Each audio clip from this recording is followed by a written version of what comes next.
वक्त आ गया है अपना डॉक्टर खुद बनने का, अपने घर में ही हॉस्पिटल खोलने का। आप बोलेंगे क्यों?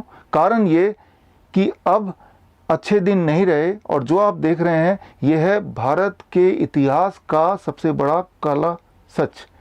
इस बात को समझाने के लिए कि क्यों अपने घर में हॉस्पिटल खोलना आवश्यक हो गया है, मैं आपको 3 हिंट दूंगा और उसके बाद बताऊंगा कैसे आप अपने घर में ही सुपर स्पेशलिटी हॉस्पिटल खोल सकते हैं। पहला हिंट, इस हिंट का नाम है फूल और कांटे। आप जो दोनों वीडियो देख रहे हैं, ये दोनों वीडियो लगभग एक ही टाइम पे शूट किए गए हैं। सबसे पहले हम बात करते हैं फूल की। आप देख रहे हैं हॉस्पिटल के ऊपर हेलीकॉप्टर से फूल बरसाए जा रहे हैं और फाइटर जेट प्लेन से फ्लाई पास्ट किया जा रहा है। फ्लाई पास्ट मतलब हवाई जहाज से कलाबाजियों का खेल दिखाना। जब भी हम अपने डिफेंस सिस्टम से कोई ऐसा कार्य लेते हैं जिसके लिए वो बना नहीं है, तब हमारे भारत पे इसका बहुत बड़ा इकोनॉमिकल बर्डन तो होता ही है, बल्कि देश के ऊपर एक थ्रेट भी होता है। ये कितना बड़ा आंकड़ा है आप इस बात से अंदाजा लगा सकते हैं कि जितना सारा पैसा खर्च हुआ है उस पैसे से, अब दूसरे वीडियो पे चलते हैं, कांटे। अगर इस पे खर्च किया जाता तो ये कांटे वाला वीडियो बनाने की आवश्यकता ही नहीं होती। यहाँ एक माँ सूरत से चली है अपने बच्चे को लेके और हाथ में सारा लगेज लेके इलाहाबाद के लिए, वो भी पैदल। इसके आगे मुझे बताने की आवश्यकता नहीं है, वीडियो देख के आप खुद ही समझ गए होंगे। लेकिन आप में से कुछ लोग हो सकते हैं जो अपने आप को इस वीडियो से कनेक्ट नहीं कर पा रहे होंगे। जाहिर सी बात है, आप मुझे देख रहे हैं स्मार्टफोन में, इसका मतलब आपकी हालत उनकी हालत से मैच नहीं करती है, तो आप कभी भी शायद उस इमोशन को ना भी समझ पाएं। तो खैर हम चलते हैं दूसरे हिंट पे। दूसरे हिंट का नाम है ह्यूमन गिनी पिग। यहाँ मैं बात करूंगा वियतनाम की। वियतनाम एक ऐसा देश जहाँ पे कोरोना वायरस भारत से बहुत पहले आ गया था, लेकिन उसके बावजूद भी आज total number of death because of corona virus is 0। Vietnam में पिछले 7 साल से मेरा डायबिटीज़ का सेंटर है कई जगह पे। वहाँ काफ़ी सारे डॉक्टर्स हैं जिनके साथ मैं काम करता हूँ, जो मेरे साथ काम करते हैं। मैंने उनसे पूछा राज क्या है, वियतनाम में कोरोना वायरस से कोई भी इंसान मरता नहीं है या अभी तक कोई भी इंसान मरा क्यों नहीं। उनका कहना है कि जब भी कोई भी इंसान कोरोना वायरस से पीड़ित पेशेंट उनके हॉस्पिटल में आते हैं तो सिर्फ सिम्टोमेटिक रिलीफ देते हैं, एक्सपेरिमेंटल ड्रग नहीं देते हैं। अब इन कॉन्ट्रास्ट ऑफ दिस, अगर हम भारत की बात करें, भारत में एंथुजियास्टिकली WHO के रिकमेंडेशन से ऐसी दवाइयां हिंदुस्तानियों पे यानी कि हम पे दी जा रही हैं जो एक्सपेरिमेंटल ड्रग के कैटेगरी में आते हैं। मतलब HIV की दवा, मलेरिया की दवा, ऐसी दवाइयां जिनका कोरोना से कोई लेना देना नहीं है, जिसमें कोई एविडेंस नहीं है कि कोरोना के पेशेंट को किसी भी प्रकार से कोई फायदा हो सकता है। हाँ, ये एविडेंस है कि कोरोना के पेशेंट को नुकसान हो सकता है, बहुत ज़्यादा नुकसान हो सकता है, उसके बावजूद भी ये दवाइयाँ हमारे पेशेंट को दी जा रही हैं। आप इस बात से अंदाज़ा लगा सकते हैं कि एक ग्रुप ऑफ पेशेंट जिनको मलेरिया की दवा दी जा रही है in comparison to the group of patient जिनको कोई दवा नहीं दी जा रही है, जिनको मलेरिया की दवा दी जा रही है उनके मौत के चांसेस, उनके मरने के चांसेस लगभग 300% है, यानी कि 3 टाइम्स। और शॉकिंग बात यह है कि बात सिर्फ यहीं ख़त्म नहीं होती। अभी रिसेंटली अप्रूव हो गया है एक और ट्रायल, ह्यूमन ट्रायल भारतीयों पे। वो ह्यूमन ट्रायल है ट्यूबरक्लोसिस के वैक्सीन का। उम्मीद कर रहे हैं कि ट्यूबरक्लोसिस के वैक्सीन से कोरोना पेशेंट ठीक होगा। देखिए, ट्यूबरक्लोसिस एक बैक्टीरिया से होता है और कोरोना एक वायरस है, दोनों में कोई संबंध नहीं है। लेकिन कोई लॉजिक ना होते हुए भी, कोई एविडेंस ना होते हुए भी, अब आप भारतीय नहीं हैं, आप बन गए हैं ह्यूमन गिनी पिग। एक तरफ तो हमारी सरकार WHO के कहने पे जोर शोर से एक्सपेरिमेंट पे एक्सपेरिमेंट किए जा रहे हैं और लोग मरते जा रहे हैं। दूसरी तरफ भारत की अपनी पद्धति, अपना साइंस, अपना एंशिएंट साइंस आयुर्वेदा, जिसमें बहुत सारे जड़ी बूटियां जिससे शायद पेशेंट को कोई रिलीफ मिल जाए, तो उनको मौका दिया ही नहीं जा रहा है। आप बोलेंगे भाई पेशेंट को इम्यूनिटी बढ़ाने के लिए जड़ी बूटियां डिस्ट्रीब्यूट कर रहे हैं लाखों की तादाद पे। देखिए, मैं प्रिवेंशन की बात बिल्कुल नहीं कर रहा और मैं ये भी बात नहीं कर रहा हूँ कि ऐसे पेशेंट जो सिर्फ नाम के पेशेंट हैं, मतलब जिनमें डायग्नोस तो पॉजिटिव आया लेकिन कोई सिम्टम नहीं, मैं उन पेशेंट की भी बात नहीं कर रहा। मैं सिर्फ आपसे ये पूछना चाहता हूँ, मान लो कोई ऐसा पेशेंट है जो कोरोना पॉजिटिव भी है, उसको सिम्टम्स भी हैं, क्या इंडिपेंडेंटली एक आयुर्वेदिक डॉक्टर और या फिर यूनानी डॉक्टर या नेचुरोपैथिक डॉक्टर या फिर होम्योपैथिक डॉक्टर उसे ट्रीट कर सकता है? क्या उसे इजाज़त है? The answer is no. यहाँ समझने के लिए, समझाने के लिए एक उदाहरण देता हूँ। इमेजिन कीजिए, एक छोटा बच्चा अपने पापा से बोलता है, पापा पापा मैं आपकी गाड़ी चलाऊंगा, मुझे भी कार चलाना है। पापा सोचता है ये तो छोटा बच्चा है, ये क्या कार चलाएगा। उसकी जिद को मानने के लिए एक छोटा सा टॉय कार ले आता है और बच्चा वो टॉय कार पे बैठता है और पापा बोलते हैं देखो आपने भी कार चला लिया। लेकिन मान लीजिए छोटा बच्चा और जिद करता, नहीं नहीं मुझे तो आप ही वाली कार चलानी है। अब पापा उसकी जिद को पूरा करने के लिए क्या करते हैं, उस बच्चे को अपनी गोद में बिठाते हैं और स्टीयरिंग पकड़वाते हैं और एक फ़ोटो खींचते हैं और बाद में फ़ोटो दिखाते हैं, देखो बेटा आपने कार कितना अच्छा चलाया। हमारे देश का जो आयुर्वेद है उसकी भी हालत यही है। हमारे देश में आयुर्वेद की दवा किसको दी जा रही है, वो क्वारंटाइन के लोगों को जो सिर्फ कोरोना के पेशेंट के कांटेक्ट में आए हैं, और फिर वो पब्लिसाइज करके बता रहे हैं देखो भाई आयुर्वेद को हमने शामिल कर लिया। या फिर वो कोरोना के एक्चुअल पेशेंट जिनको एलोपैथी की ट्रीटमेंट मिल रही है, साथ में आयुर्वेद के थोड़े बहुत जड़ी बूटियां दी जा रही हैं, मतलब उस बच्चे की तरह जो पापा की गोद में बैठा हुआ है। अगर हमारी सरकार को आयुर्वेद पे विश्वास है ही नहीं तो ये जो आयुष डिपार्टमेंट है इसको बंद कर देना चाहिए और आयुर्वेदिक सारे डॉक्टर्स जो हैं इनके सर्टिफिकेट कैंसिल कर देना चाहिए। एक तरफ तो हिंदुस्तान जो एक्सपेरिमेंट पे एक्सपेरिमेंट कर रहे हैं, भारतीयों को गिनी पिग बना के रख दिया, मौत पे मौत हुई जा रही है। दूसरी तरफ तंजानिया एक बहुत ही गरीब देश, लेकिन यहाँ के जो प्रेसिडेंट हैं उनको अपने थेरेपी पे विश्वास है पूरा, और WHO के दवाओं के बावजूद भी अपनी ही जड़ी बूटियों से अपने देशवासियों के इलाज में लगे हुए हैं। और ऐसे बहुत सारे देश हैं। फॉर एग्जाम्पल कंबोडिया एक बहुत ही छोटा देश है जहाँ पे कोरोना वायरस भारत से बहुत पहले पहुंच चुका था, लगभग चाइना के इमीडिएट बाद कंबोडिया में आया था, लेकिन वहाँ पे total number of death because of corona virus is 0। मैं ये बोलना चाह रहा हूँ कोरोना वायरस एक कॉमन नॉर्मल फ्लू है।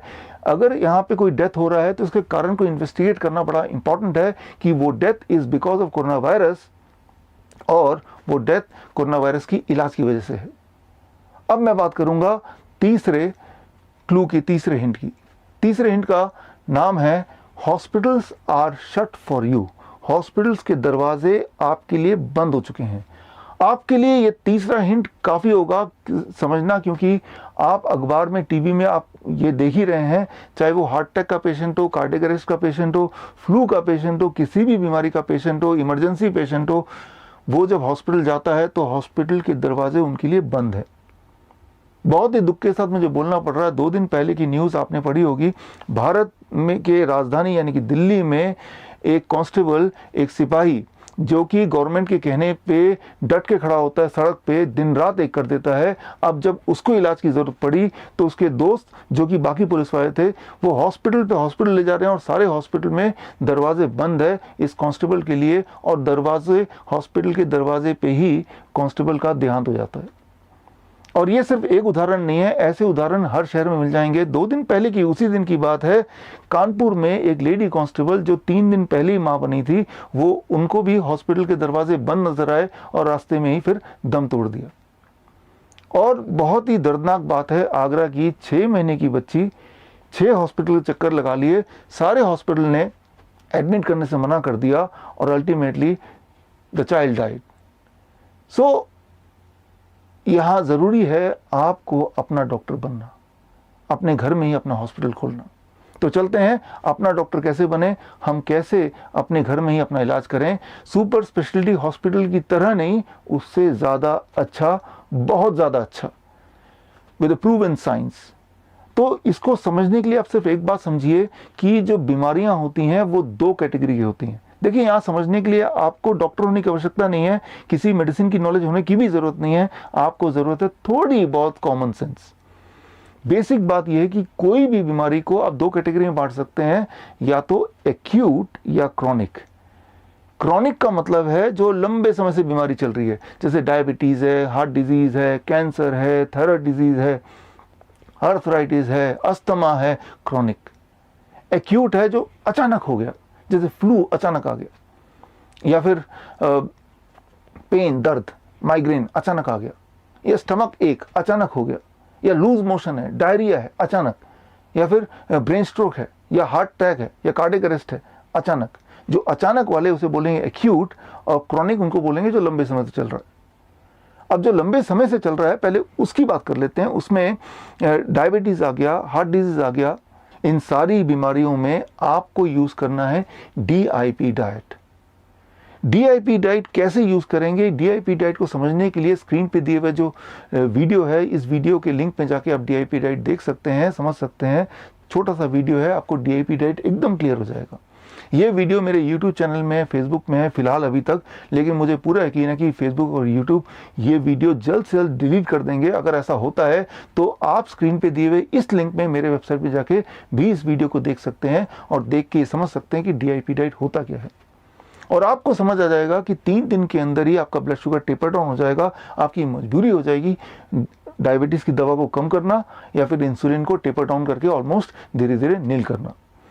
तो ये जो डीआईपी डाइट कैसे लेना है मैं आपको समझा दूं। ये 2 फेजेस में बांट सकते हैं।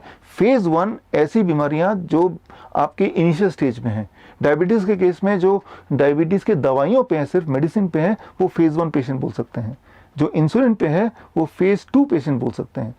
या फिर हार्ट डिजीज़ में जो सारे कामकाज कर पा रहे हैं लेकिन जब सीढ़ी चढ़ते हैं तब थोड़ा एंजाइना होता है, दर्द होता है, या जब भारी भरकम काम करते हैं तब पेन होता है, तो फेज 1 पेशेंट। या फिर ऐसे पेशेंट जो उठते बैठते हमेशा दर्द ही दर्द रहता है, फेज 2 पेशेंट। या फिर ऐसे पेशेंट जो 10 साल से ज़्यादा हो गए दवाई खाते खाते आराम नहीं मिला, फेज 2 पेशेंट। कैंसर के केस में स्टेज 2 कैंसर तक बोलेंगे फेज 1 पेशेंट, उसके बाद बोलेंगे फेज 2 पेशेंट। अस्थमा के केस में अगर एक बार पंप करने से पूरा दिन भर का काम चलता है, फेज 1 पेशेंट। अगर 2 बार 3 बार 4 बार लेना पड़ता है तब आपका काम चलता है, फेज 2 पेशेंट। जो फेज 1 पेशेंट है उनको सिंपल डीआईपी डाइट पे रहना है, और डाइट पे रहने से कितने दिन में आराम मिलेगा वो सारा कुछ आपको उस वीडियो में दिख जाएगा। और फेज 2 वाले जो पेशेंट हैं वो फेज 2 वाले पेशेंट को डीआईपी डाइट माइनस प्लेट 2 इन लंच वाला जो प्लेट 2 है उसको ख़त्म कर देना है फेज 2 वाले पेशेंट को, तब तक ख़त्म रखना है जब तक आप फेज 2 में हैं। और जब आपके सिम्टम या आपकी दवाइयाँ टेपर करते करते फेज 1 में पहुंच गया, तब डीआईपी डाइट जो स्टैंडर्ड डीआईपी डाइट है उसे फॉलो करना है, उसे ज़िंदगी भर फॉलो करना है। और जब उसे फॉलो करेंगे, स्टेज 1 के पेशेंट के लिए मैं बोल रहा हूँ, फेज 1 के पेशेंट के लिए बोल रहा हूँ, तो हफ्ते में 1 दिन 1 मील चीटिंग डाइट भी चलेगा। चीटिंग डाइट का मतलब ये है हफ्ते में 1 बार जो मर्जी खाओ तब भी चल जाएगा। मैं ये बोलना चाह रहा हूँ कि आपके टेस्ट के अनुसार जो भी आप खाना चाहें उसकी अनुमति है, लेकिन कभी कभी ताकि हेल्थ भी मेंटेन करें और साथ में अपना टेस्ट भी मेंटेन करें, दोनों का एक अच्छा कॉम्बिनेशन। अच्छी बात यह है कि कुछ दिनों में, मैं महीनों की बात नहीं कर रहा, कुछ दिनों में आपकी दवाइयाँ भी छूट जाएंगी और आपका हेल्थ भी अच्छा होने लगेगा, ऊपर से आप लाइफ का मज़ा भी उठा पाएंगे। तो ये तो बात हुई क्रॉनिक डिजीज़ की। अब बात करते हैं एक्यूट डिजीज़। एक्यूट डिजीज़ में आता है फ्लू। फ्लू मतलब जब बुखार आ गया या लग रहा है कि बुखार आ जाएगा या कमज़ोरी सी फील हो रही है, वीकनेस फील हो रही है, तो जैसे ही पहला सिम्टम आएगा आपको यूज़ करना है 3 step flu diet. 3 step flu diet क्या है वो सिर्फ 72 आवर्स में ठीक करता है या कर सकता है। 3 स्टेप फ्लू डाइट को समझने के लिए आप स्क्रीन पे दिए हुए लिंक को में जाके ये वीडियो देख लीजिए, आपको बिल्कुल समझ आ जाएगा।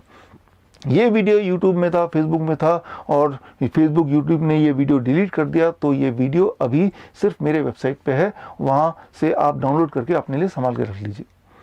अब इसके बाद एक्यूट डिजीज़, मान लो चेहरे मुंह के अंदर कोई छाला पड़ गया, कोई अल्सर हो गया, कोई सोर हो गया, या फिर कहीं दांत में दर्द हो गया, तो क्या करेंगे? तो जो रूल है वो है डीआईपी डाइट ब्रैकेट में लिक्विड, यानी कि लिक्विड फॉर्म में बना देना है डीआईपी डाइट को। यानी कि जो प्लेट 1 है या फ्रूट ब्रेकफास्ट है, सबको मिक्सी में घोल के अलग अलग उनको स्मूदी के फॉर्म में पीना है 3 से 5 दिन। 3 से 5 दिन माइनस प्लेट 2 को 3 से 5 दिन हटा देना है। 3 दिन मिनिमम, मैक्सिमम 5 दिन। साथ में क्लोव ऑफ गार्लिक, लहसुन का एक टुकड़ा, उसको आप कूट के थोड़ा सा उसको वहीं पे रखिए जहाँ पे पेन है। अगर तो पेन है, अगर तो सोर है तब नहीं करना है, लेकिन दांत में दर्द है तो लहसुन का टुकड़ा भी रखना है, दिन में 1 बार 2 बार 3 बार आपके दर्द के अनुसार। तो इतना ही कर लेंगे तो मुंह से जुड़े हुए जितने भी सारे प्रॉब्लम्स हैं वो 3 से 4 दिन या 5 दिन तक ठीक हो जाएगा। और उसके बाद अब आप गांठ बांध लीजिए कि आप डीआईपी डाइट पे ही रहें ताकि किसी तरह का कोई लाइफस्टाइल डिजीज आए ना। अब नीचे चलते हैं, स्टमक पे आते हैं। स्टमक से जुड़े हुए कोई भी प्रॉब्लम हो, एक्यूट प्रॉब्लम मतलब डायरिया है, लूज मोशन है, स्टमक एक है, 24 घंटे के लिए कोकोनट वाटर फास्टिंग। 24 घंटे के लिए सिर्फ कोकोनट वाटर पे रहेंगे, कुछ और नहीं, बिल्कुल कुछ और नहीं। कितना कोकोनट वाटर? आपके बॉडी वेट के हिसाब से। मान लीजिए आप 70 kg आपका वेट है, 7 ग्लास कोकोनट वाटर पूरे दिन भर में, कुछ और नहीं खाना, कुछ और नहीं पीना है। मैंने देखा है 24 घंटे लगते हैं पेट से जुड़े हुए सारे प्रॉब्लम को रिजॉल्व होने में। अब चलते हैं लंग्स पे। अगर सूखी खांसी है या अस्थमेटिक अटैक है, ऐसे केस में आपको क्या करना है, DIP डाइट, DIP डाइट के साथ टर्मरिक,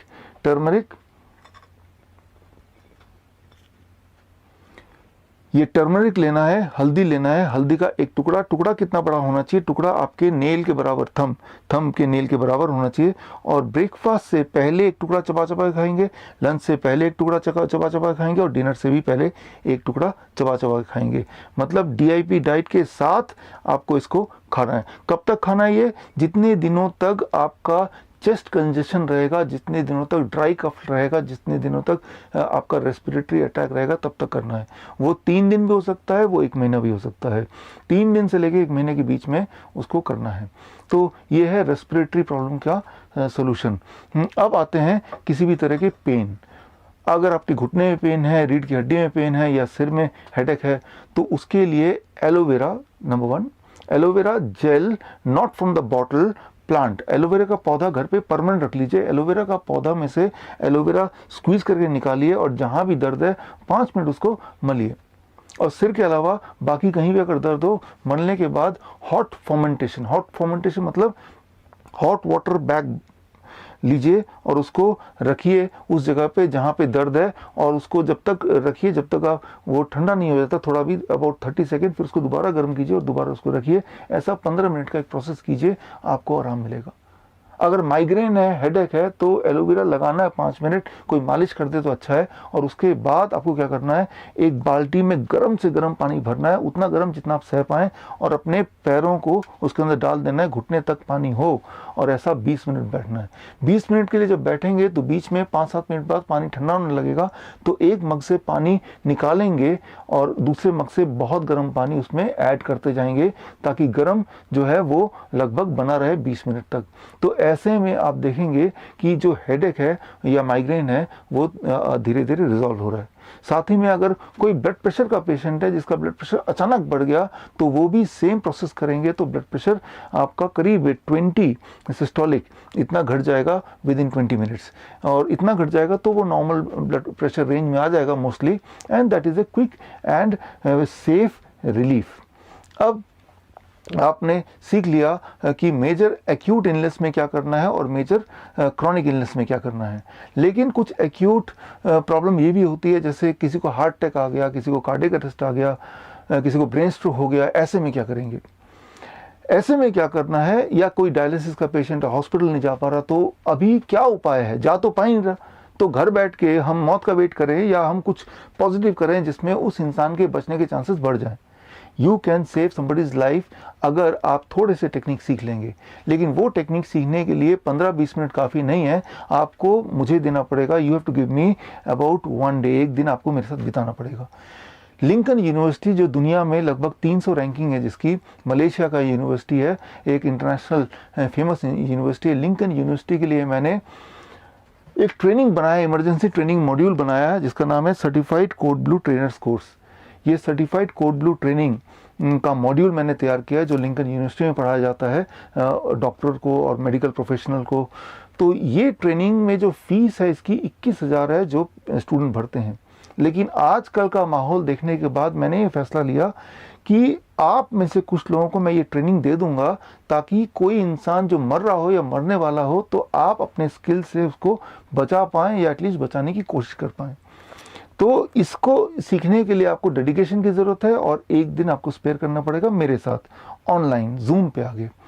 तो आप में से वो लोग जो तैयार हैं, तो मेरे पास एक प्रपोज़ल है, हर कॉलोनी में से, हर सोसाइटी में से एक या दो लोगों को आप नॉमिनेट कर सकते हैं, और स्क्रीन पे दिए हुए ईमेल आईडी पे अपना उनका नाम और उनका फ़ोन नंबर वगैरह सब डाल सकते हैं, ताकि नियर फ्यूचर में इसी महीने जब मैं ऑर्गेनाइज करूंगा जूम पे ये ऑनलाइन ट्रेनिंग, तो मैं आपको इंटीमेट कर दूंगा, आप जुड़ जाएंगे और ये ट्रेनिंग लेंगे।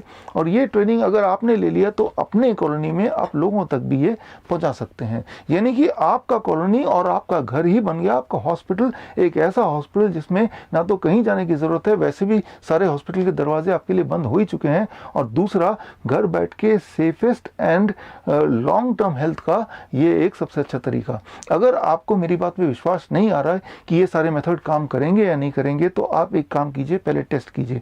कैसे टेस्ट करना है? मुझे पता है कि पिछले 6 सालों में लाखों भारतीय और भारत के बाहर भी लोग इसे आजमाते आए हैं और लोग ठीक होते आए हैं। आप अपने बिलीफ को बढ़ाने के लिए अपने फेसबुक में जाइए और या अपने नेटवर्क में जाइए, इंटरनेट के नेटवर्क में, फेसबुक हो सकता है, व्हाट्सएप हो सकता है, और आप एक वहाँ पे पोस्ट कीजिए फ़ोटो कि क्या किसी ने DIP डाइट यूज़ करके, डॉक्टर विश्वरूप चौधरी के DIP डाइट यूज़ करके अपने आप को ठीक किया है। मुझे यकीन है पूरे भारत में लाखों लोगों ने अपने आप को ठीक किया है, तो आपके नेटवर्क में कोई ना कोई आदमी मिल जाएगा जो बोलेगा हाँ हमने ठीक किया है। तो यानी कि आपके जान पहचान का अगर कोई ठीक हो रहा है तो उससे आपको फेथ आ जाएगा, विश्वास आ जाएगा, यस इट वर्क्स। वैसे भी आपके पास चारा भी क्या है, हॉस्पिटल तो जा ही नहीं पा रहे, घर पे बैठ के मरने का इंतजार करने से अच्छा है ये टेक्निक सीख लीजिए, आपके काम आएगा। और अगर आप जानना चाहते हैं ये जो टेक्निक मैं बता रहा हूँ इसके पीछे का साइंस क्या है, तो स्क्रीन पे दिए हुआ जो लिंक है इसमें जाके आप मेरी किताब corona the scandal of the millennium, ये 1200 पेज की किताब है, इसको पढ़ेंगे तो इसमें सारे रिसर्च पेपर जहाँ से मैंने ये सारे टेक्निक कलेक्ट किए हैं वो रिसर्च पेपर मिल जाएंगे और उससे आपको एविडेंस मिलेगा जिससे आप अपने बिलीफ को और स्ट्रॉन्ग कर पाएंगे। अब एक आखिरी बात, आप में से बहुत लोग मुझे मेल करते आए हैं कि डॉक्टर साहब आप एक अच्छा काम कर रहे हैं, आपकी वजह से हम ठीक हो गए हैं, वो भी मुफ्त में।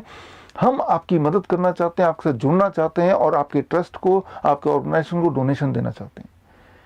तो ऐसे आपके मेल्स मैं इकट्ठा करता आया हूँ, तो लेकिन मैंने आपको जवाब नहीं दिया। इस वीडियो के माध्यम से मैं जवाब भी दे देता हूँ।